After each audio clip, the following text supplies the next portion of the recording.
بسم الله الرحمن الرحیم. درود و رحمت باد بر تو عالم شیرین زبان و شیرین گفتار.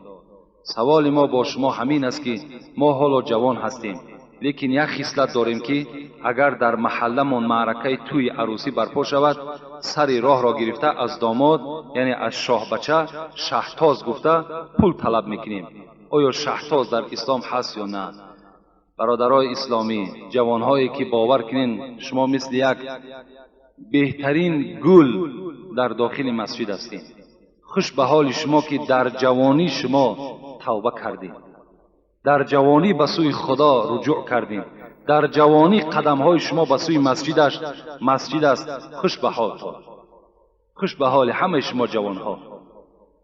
لیکن عمل های هست که باز این کردارهای نیک شما را نابود میکنه.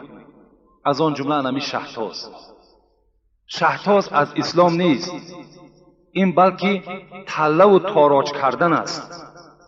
یعنی وقتی که همون داماد وقتی که با محله شما قدم میزند، تا جایی که اون محله در خرسندی باشد که از محله ما یک عروسی را یک دختری را میبرند، یعنی بروقتر میبرند تا که آینده اگر این دختر میایستاد شاید که فسادی این محله ما میشد.